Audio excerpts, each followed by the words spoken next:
एक समय की बात है। एक व्यापारी रेगिस्तान के रास्ते से व्यापार करने जाता था। उसके पास एक मजबूत ऊंट था जो भारी सामान ढोता था। ऊंट तेज, ताकतवर और बहुत समझदार भी था। हर बार जब व्यापारी यात्रा पर निकलता, ऊंट भारी बोरी लेकर चलता और शाम को एक पेड़ के नीचे आराम करता। व्यापारी उसे चारा और पानी देता, पर कभी-कभी ऊंट को लगने लगा कि वो बहुत मेहनत करता है और उसे उतना खाना नहीं मिलता। एक दिन व्यापारी ने ऊंट की पीठ पर खजूर और अनाज की बड़ी बोरियां लाद दी। रास्ते में एक संकरा पुल आया।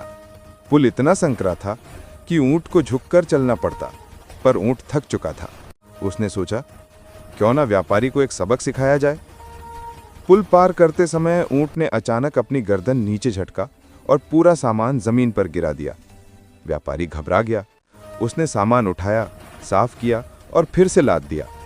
लेकिन जैसे ही पुल आया, ऊंट ने फिर वही किया। व्यापारी परेशान हो गया। इस बार उसने सोचा, ये ऊंट चालाकी कर रहा है, इसे काम नहीं करना है। अगले दिन व्यापारी ने योजना बनाई। उसने ऊंट की पीठ पर बहुत हल्की घास की गट्ठर बांध दी। ऊंट मन ही मन खुश था कि आज कोई भारी बोझ नहीं। लेकिन जैसे ही वे पुल के पास पहुंचे, व्यापारी जोर से बोला, ध्यान रखना, ये सामान बहुत कीमती है, अगर गिरा तो बड़ी मुसीबत होगी। ऊंट घबरा गया। उसे लगा कि बोझ भारी है और कीमती है, इसलिए वो धीरे धीरे, ध्यान से, बिना हिले डुले पुल पार कर गया। सामान बिल्कुल नहीं गिरा। पुल पार होते ही व्यापारी हंसा और बोला, देखा, जब मन लगाकर चलता है तब कोई परेशानी नहीं होती। ऊंट को अपनी गलती समझ आ गई।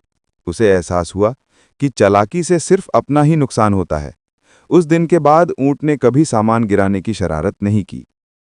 शिक्षा: शरारत या चालाकी कभी-कभी अपने ही नुकसान का कारण बनती है।